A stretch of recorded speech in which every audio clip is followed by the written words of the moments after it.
C'est l'heure de l'Africa Newsroom. Bienvenue à la une de l'actualité ce soir. 2 mois après sa réélection à la tête des Comores, prestation de serment dimanche du président Azali Assoumani dans la capitale Moroni devant plus de 20 000 personnes selon les organisateurs. Le chef de l'État a lancé un appel à l'unité, président dont la réélection demeure contestée. L'opposition est mobilisée notamment du côté de la diaspora. Plus d'1 millier de manifestants dont des opposants et candidats à la présidentielle du 24 mars ont défilé dimanche à Marseille. Autre investiture, celle du président Cyril Ramaphosa en Afrique du Sud. C'était samedi à Pretoria et à l'occasion de ce mandat de 5 ans qui s'ouvre, le président Cyril Ramaphosa promet de l'action. Il a réitéré ses promesses de campagne en insistant notamment sur la lutte contre la corruption et la relance de l'économie. Des transactions qui s'élèvent à plus de 8 000 milliards de francs CFA percés du mobile money en Afrique subsaharienne, notamment en Afrique centrale où l'usage a pratiquement doublé au cours de l'année 2018. Nous prendrons la direction de la République du Congo. Et voici mes invités de ce soir. Alain-Jules Meunier, bonsoir. Bonsoir madame. Bonsoir, vous êtes journaliste. Sur ce plateau également Abdelkarim Yacoub Koundougoumi, bonsoir. Bonsoir. Bonsoir, vous êtes coordinateur du Pacte et directeur Afrique centrale de l'organisation internationale Internet sans frontières. Merci à tous les deux d'avoir accepté notre invitation. Place à l'actualité.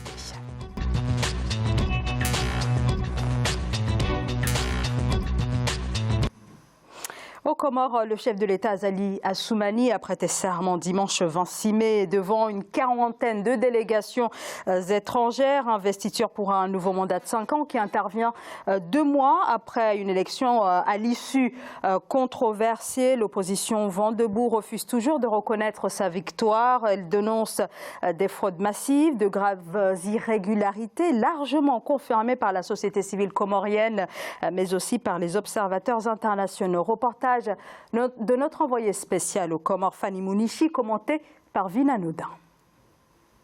Le président des Comores, Azali Assoumani, officiellement investi. La prestation de serment avait lieu ce dimanche 26 mai à Moroni, dans le stade flambant neuf Malouzini. Étaient présents des représentants de l'Union africaine, des Nations unies et de la Commission de l'océan Indien, mais aussi les ambassadeurs des pays amis. Devant les nombreux Comoriens venus assister à son discours d'investiture, le chef de l'État s'est voulu rassembleur. Le pays doit retrouver toute sa sérénité pour que nous puissions nous consacrer tous à l'essentiel, le développement de notre pays. L'Union des Comores, qui est notre bien commun, ainsi que le bien-être de son peuple. Ainsi, dans la continuité de mon discours, d'Itsunzu à l'armée nationale de développement, je voudrais annoncer que dès la semaine prochaine, des mesures concrètes d'apaisement seront prises et un texte me sera soumis. Des mesures d'apaisement après qu'une partie de l'opposition ait contesté sa réélection le 24 mars dernier dès le premier tour de l'élection présidentielle. Cette voie du dialogue pour une détente du climat politique, certains opposants et même certains candidats à l'élection présidentielle y souscrivent déjà. Il a pris l'engagement, eh bien, on attend les actes. Et ce dialogue ne se fera pas si, puisqu'il a fait le pas d'appeler. Si nous ne répondons pas, il n'y aura pas de dialogue. Et je pense que c'est le moment que les Comoriens se ressaisissent. Le fait de se jeter de pierres n'apporte pas de solution. Si Azali Assoumani a déjà été président, il s'agit de son premier mandat sous la nouvelle constitution. Un nouveau gouvernement devrait d'ailleurs être nommé dans les prochaines semaines. Alors, pour en parler un peu plus longuement, le politologue Francis Mouketo vient de nous rejoindre sur ce plateau. Bonsoir. Bonsoir. Bonsoir. Alors voilà donc pour cette investiture du président Azali Assoumani qui est intervenu ce dimanche dans la capitale Moroni. Alors parallèlement, Abdelkarim Yacoub Koundougoumi, à cette cérémonie, des marches se sont tenues notamment en France. Des marches de la diaspora comorienne qui manifestent contre la réélection du président Azali Assoumani. Un nouveau mandat donc, qui s'ouvre pour lui, mais il devra composer avec une opposition qui se veut mobilisée. Oui, loin de son vœu en fait, de vouloir rassembler et se poser un rassembleur, après avoir posé des actes qui sont la conséquence de la division de la tension actuelle, n'apaisera pas les choses. Pour vouloir aller vers l'apaisement, il faut déjà respecter ses adversaires et respecter la voix de son peuple. S'il y a une contestation à Marseille ou aux Comores, c'est qu'il y a un problème, il y a une tension. Quand on regarde la trajectoire politique du nouveau président, de 1999 à aujourd'hui, il a été déjà 4 fois président. Et en juillet 1998, il a fait le référendum de changement constitutionnel, qui a remis à zéro tous les mandats qu'il a fait et qui lui permettent maintenant de se présenter encore pour 2 mandats. Ça veut dire qu'il a tracé sa route jusqu'en 2029. Et cela montre que c'est des méthodes très autoritaires et c'est des méthodes qui ne font pas avancer la cohésion de ces îles qui sont constituées et qui fonctionnent d'ailleurs grâce à lui. Qui ont réussi à avoir une stabilité depuis 2001 avec cette présidente tournante, avec le respect de chaque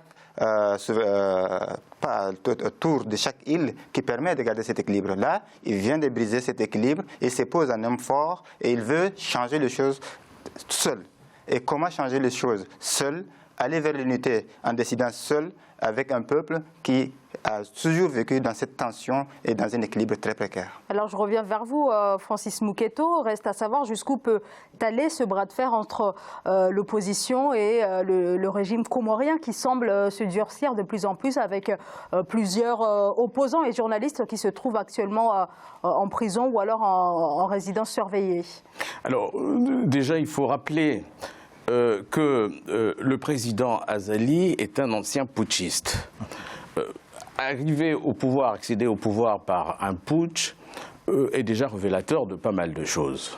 Et en plus, en modifiant la Constitution, comme d'ailleurs dans tous les États qui ont pour système de gouvernance la dictature, on voit bien que le président Azali, comme il l'a dit tout à l'heure, s'érige en un homme fort, en véritable monarque, et qui change les règles du jeu démocratique dans tous les sens et à sa guise. L'opposition aujourd'hui est cantonnée dans un rôle de contestation, malgré que ces élections soient entachées de plusieurs irrégularités. Et aujourd'hui, il est de commun accord qu'il a été mal élu. Et donc, à partir du moment où tous ces ingrédients-là sont sur la table, on suppose que ce bras de fer ne peut pas finir par des annonces dans un stade où il dit qu'il va décrisper le climat politique en nommant un statut du chef d'opposition et en lâchant du lest quelques miettes pour que l'opposition soit satisfaite. Alors, il faut dire que nous allons là vers une vraie dictature pour les Comoriens, puisque la diaspora, qui est le poumon économique, a marché en France, et aujourd'hui, ce pays est asphyxié. D'ailleurs, on en parlera peut-être sur les enjeux de sa présidence, puisqu'il a été plusieurs fois président, et aujourd'hui, qu'est-ce qu'il va apporter de plus aux Comoriens et qu'il n'a pas fait pendant les autres règnes? Alain Jules Meunier. Écoutez, je vais abonder comme mes co-débatteurs là. C'est-à-dire qu'en fait, Azali Assoumani est arrivé au pouvoir par un putsch en 1999. Et donc, ensuite, il a été élu en 2016, on sait de quelle manière. Ça veut simplement dire qu'aujourd'hui, quand il procède de cette manière-là à supprimer notamment la Cour constitutionnelle, on l'a vu au départ, comme il l'a fait, donc on comprend tout de suite qu'il s'inscrit dans une logique dictatoriale. Ça, je suis tout à fait d'accord avec ça. Donc, de nous dire aujourd'hui que voilà, il y aura un statut institutionnel pour le chef de l'opposition, on sait que c'est de la poudre aux yeux parce que durant je crois, 17 ans qu'il est au pouvoir, il n'a tenu aucune promesse. Je dis bien aucune promesse. Alors la marche de Marseille, notamment avec, je crois que c'était 1 million de personnes quand même, il y avait des slogans incroyables, hold-up électoral, dictateur, putschiste, etc., etc.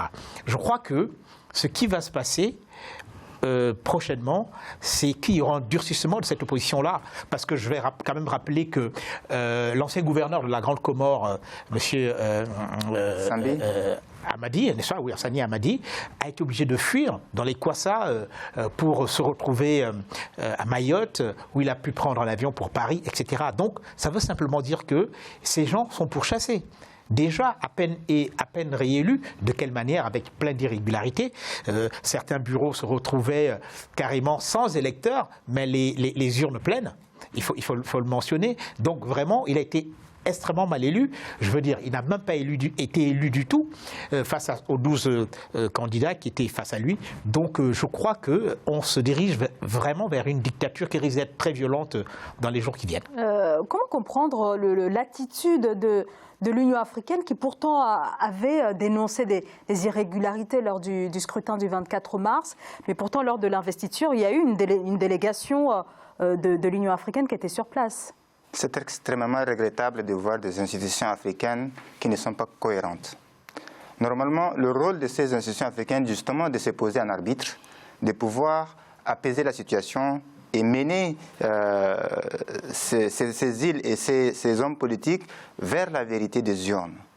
Mais seulement le problème, c'est que j'ai plus l'impression que ces institutions s'accommodent des faits accomplis et essayent de gérer le statu quo. Normalement, ces institutions doivent être encore plus fortes, décidées et arbitrées. C'est ça le rôle de nos institutions. Et ce qui s'est passé dans d'autres pays africains, vous le savez aussi. Donc pour moi, l'Union africaine n'a pas joué son rôle.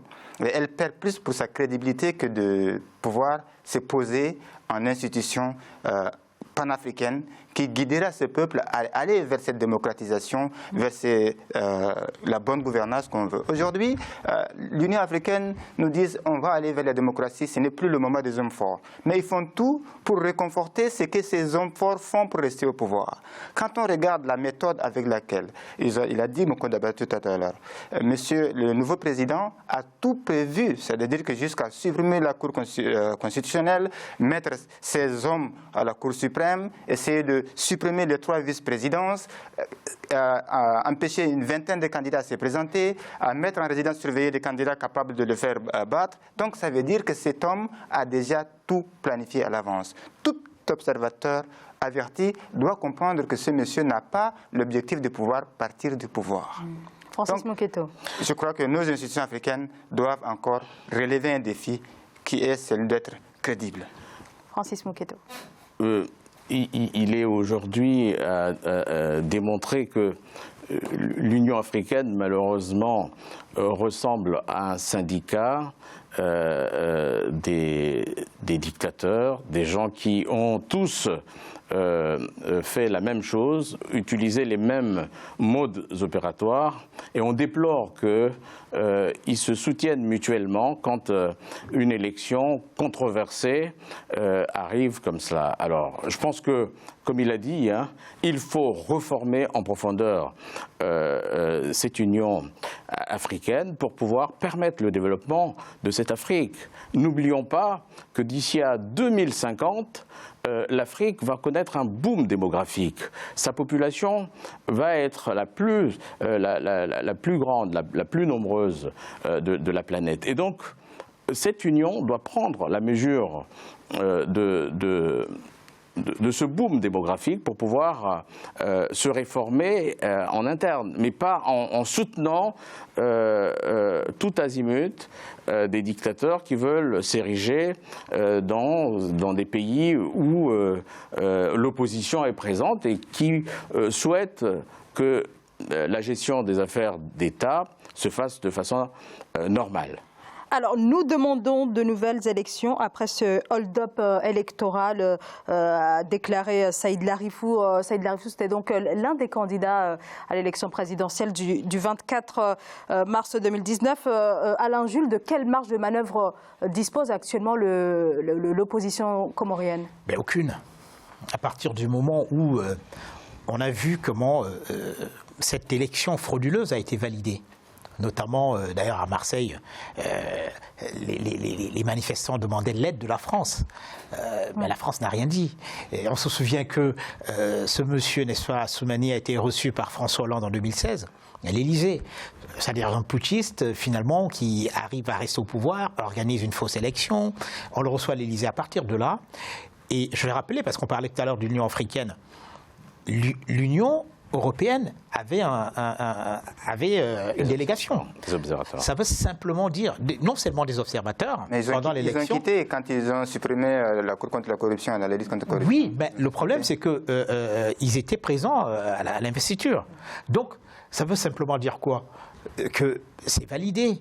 Donc, l'Union africaine n'a jamais eu des coudées franches. Vous savez, à partir du moment où une organisation est financée en partie par l'Occident, que voulez-vous? Il y a aussi un enjeu qu'il faut tenir compte, c'est la découverte du pétrole et du gaz dans cette zone, fait qu'aujourd'hui, il y a beaucoup d'acteurs qui se précipitent sur le Comore, l'Arabie Saoudite, et comme aussi d'autres États.